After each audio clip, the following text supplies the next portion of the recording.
20절 너는 그 순양을 잡고 그것의 피를 가져다가 아론의 오른쪽 귓뿌리와 그의 아들들의 오른쪽 귓뿌리에 바르고 그 오른손 엄지와 오른발 엄지에 바르고 그 피를 제단 주위에 뿌리고 42절 이는 너희가 대대로 여호와 앞 회막문에서 늘 드릴 번제라. 내가 거기서 너희와 만나고 내게 말하리라. 이제 하나님께서 이제 이 성막을 만들고 그리고 제사장의 의복을 짓게 하고 그 다음에 이제 29장에서는 이제 아론과 그 아들들 제사장의 위임식을 거행하게 합니다. 그래서 이제 모든 것들이 다 갖추어지면 실제로 이제 어떤 사역이 시작이 돼야 되는데 사역의 시작은 위임으로부터 시작을 합니다. 위임이라고 하는 말은 다 맡긴다 하는 얘기입니다. 그래서 대제사장에게 하나님께서 이제 위임식을 거행한다는 얘기는 제사장의 위임식이라고 하는 것은 결국 이 대제사장은 예수 그리스도를 상징하는 그런 그림자적인데 하나님이 제사장에게 모든 걸 맡깁니다. 하나님이 사람의 구원을 위해서 아들에게 다 맡깁니다. 네가 다 알아서 해라. 다 맡기는 것. 그래서 예수 그리스도가 이 땅에 오시는 것은 하나님의 위임을 받아서 이 땅에 오셔서 구원의 사역을 이루고 그래서 예수님이 마지막 순간 다 이루었다. 그렇게 말씀을 합니다. 그래서 하나님은 모든 일을 아들에게 다 맡깁니다. 또 이 위임식 제사장은 사람들도 제사장에게 위임을 합니다. 백성들도 이제 하나님 앞에 예배하러 들어가고 제물을 바치러 들어갈 때에 물론 이제 제물을 잡고 뭐 준비하는 것은 백성들이 다 해야 되지만 마지막 결정적인 순간에 피를 뿌리고 제물을 제단에서 불태우는 이것은 제사장이 하는 일입니다. 다시 말해서 이 모든 일들을 우리가 다 하는 것 같아도 이 제사장이 없으면 우리의 예배가 온전히 하나님 앞에 드려지지 않습니다. 그러니까 우리는 사람도 제사장에게 위임을 해야 되고 하나님도 제사장에게 그 사역을 감당하도록 위임을 하셨다는 것, 이것을 우리가 먼저 이해할 필요가 있습니다. 그래서 오늘 우리 출애굽기 29장에서 이제 아론과 그 아들들의 제사장의 위임식을 거행하게 하는 것을 말씀합니다. 제일 첫째는 이제 그 위임식을 거행하기 위해서는 제사장의 직분이 시작되는 그 제사장의 직분의 옷을 입는 일, 옷을 입으려면 제일 먼저 할 일이 이제 3절에서부터 보면 4절에서는 물로 씻는 거, 몸을 씻고 정결하게 하고 그 다음에 제사장의 그 의복, 그 우리가 28장에서 살펴본 대로 속옷을 입고 겉옷을 입고 겉옷 위에 에봇이 있고 에봇 그 가슴 쪽에 이제 판결 흉패가 있고 또 머리에 관을 쓰고 이 모든 것들이 이제 이루어집니다. 그래서 옷을 제대로 입는 일, 이것이 이제 물로 씻고 옷을 입고 이제 이것이 제사장으로서의 사역을 시작하게 되는 위임식의 출발입니다. 그리고 나서 이제 여전히 이제 제사장은 사람이기 때문에 이 사람 인간 제사장은 하나님 앞에 자기 스스로를 위해서 뭔가 제물을 드릴 필요가 있습니다. 그래서 이제 위임식을 위해서 10절부터 14절까지는 제일 먼저 속죄제를 드립니다. 그 다음에 이제 15절에서 18절까지는 번제를 드리고, 그러니까 속죄제를 드린다는 얘기는 인간 제사장이기 때문에 하나님 앞에 자신의 죄를 속하는 그 죄에 대한 속죄제 제물을 드리고, 그 다음에 온전히 하나님 앞에 다 불태워 드리는 번제를 드리고, 그리고 나서 이제 19절 20절에 보면 그 위임식 그 제물의 피를 이제 바릅니다. 피를 어디에 바르냐 하면 그 순양을 잡고 피를 가져다가 아론의 오른쪽 귓뿌리, 또 그 대제 아들들도 마찬가지 오른쪽 귀, 그리고 오른쪽 엄지 손가락, 오른발 엄지 발가락. 오른쪽, 이 오른쪽이라고 하는 것은 힘과 능력을 상징하는 것이고, 그래서 귀 듣고 그 다음에 손 일을 하고 발 다니고 행하는 것. 제사장은 하나님께 위임 주신 하나님의 말씀을 들어야 되고 또 그 손으로 하나님이 하라고 하신 그 일을 해야 되고 행하는 일이 하나님의 백성을 구원하는 일, 그 일을 행하는 것이 바로 제사장이 할 일입니다. 그래서 제사장의 위임식에서 그 피를, 순양의 피를 귀와 손가락, 엄지손가락, 오른쪽 엄지손가락, 오른쪽 엄지발가락 이렇게 피를 바릅니다. 또 제사장의 옷에도 마찬가지, 옷에도 피를 뿌려서 거룩하게 하고, 이 거룩한 옷은 이제 아론만 입는 것이 아니라 아론이 죽은 다음에는 그 아들이 그 옷을 대대로 세습하면서 입습니다. 그러니까 이 옷은 이 거룩한 직분의 옷이기 때문에 이제 그 아론부터 시작해서 대대로 물려주는, 그래서 아들들이 그 옷을 이어받는다 하는 걸 알 수가 있습니다. 그래서 이 위임식 순양을 드리고 하는 그리고 나머지는 또 이제 위임식 순양과 그 모든 또 무교병 같다 이런 것들을 이제 함께 먹는 일, 이제 이런 것도 하게 됩니다. 그래서 그 32절에 보면 위임식 순양의 고기를 제사장이 먹고 그걸 7일 동안 먹습니다. 그러면 이제 왜 결국은 이 위임식을 하느냐, 그 목적, 이것이 또 그 위임식을 함으로써 이루어지는 일이 무엇인가, 이제 이것이 가장 중요한 일입니다. 그래서 이제 하나님께서 이제 이 위임식을 하게 하시는 것은 42절에 보면 이는 너희가 대대로 여호와 앞 회막문에서 늘 드릴 번제라. 내가 거기서 너희와 만나고 내게 말하리라.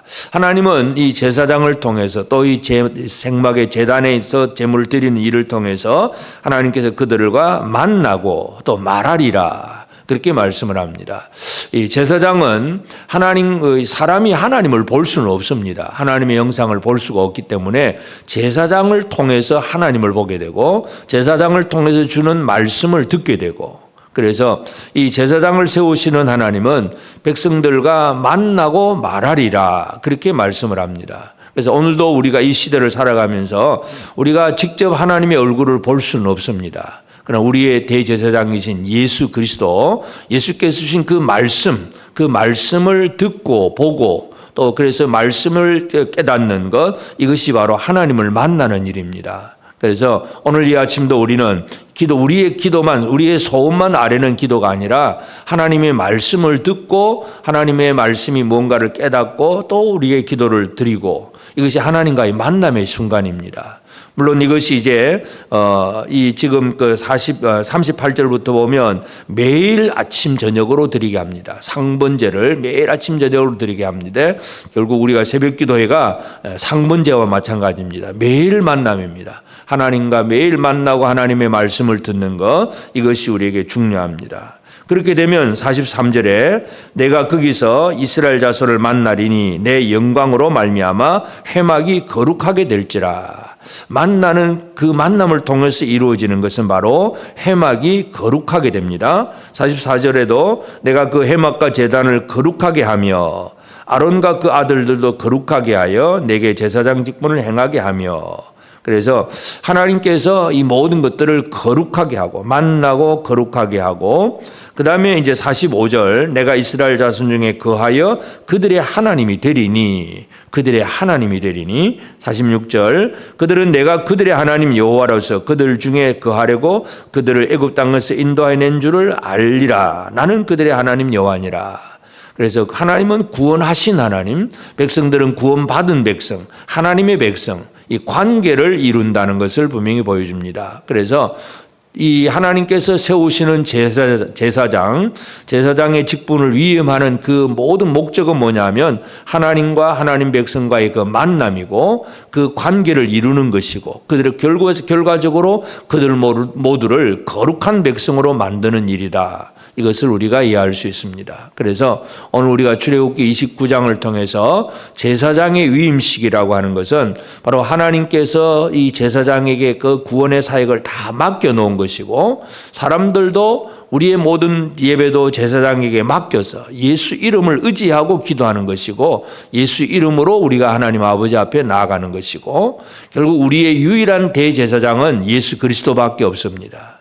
이 땅에 어떤 인간도 어떤 사람이 자기가 뭐라고 할지라도 하나님과 사람 사이의 유일한 중보자는 예수 그리스도밖에 없다는 사실을 우리는 다시 한번 기억하게 됩니다. 그래야만이 예수를 통해서 우리는 하나님을 만나게 되고, 그로 말미암아 우리는 거룩함을 잊게 되고, 우리는 하나님과 우리와의 관계가 올바른 관계가 이루어진다는 사실을 알 수가 있습니다. 그래서 이것이 이제 구약 시대 성막을 막 짓고 제사장을 세우고 하는 이 율법의 과정 속에서 하나님이 의도하신 바를 우리가 무엇인가를 깨달아 알고, 우리가 지금 문자적으로 소잡고 양잡고는 안 하지만 그같이 제사장을 세우고 제사장을 또 이렇게 세운 목적에 대해서 말씀하신 하나님, 그 하나님을 안다면 지금도 우리는 우리의 영원한 대제사장 예수가 왜 필요한지, 또 예수를 의지하지 않으면 무엇이 안 되는지 다시 한번 우리는 깨닫게 됩니다. 그래서 오늘 이 하루도 이제 2024년 한 해를 마무리하는 과정도, 새해를 준비하는 과정도 모든 일에서 예수 없으면 아무것도 아닙니다. 그래서 오늘 우리에게 삶에 있어서 매일 아침마다 또 하나님과 만남이 이루어지는 이 일에 우리가 온 힘을 쏟고, 또 하나님의 말씀 안에서 우리가 거룩해지고 나는 하나님의 백성이고 하나님은 나의 하나님이라고 하는 이 관계가 분명해지는 이런 관계 속에서 오늘도 힘있게 하나님의 백성으로서의 삶을 제대로 살아가고, 오늘 우리의 모든 문제를 주님께 위임하고 그 이름으로 우리가 아버지 앞에 나아가서 주의 은혜를 누릴 수 있는 복된 우리 모든 성도들 꼭 되어지기를 주의 이름으로 축복합니다. 기도하십시다. 이제 오늘 받은 말씀으로 함께 기도하겠습니다. 죄인을 구원하는 사역을 위임받은 예수 그리스도께서 위임받은 일을 다 이루심으로 이루어진 구원을 감사합니다. 주의 구원하심의 은혜를 더 풍성하게 누리게 하옵소서. 항상 하나님을 만나고 말씀을 듣는 일에 힘을 다하는 자가 되게 하시며 하나님의 백성으로서 우리나라와 민족에게 하나님의 말씀을 널리 증거하는 삶을 살게 하옵소서.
이제 개인의 기도 제목을 가지고 하나님 앞에 기도하시기 바랍니다.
수고하셨습니다.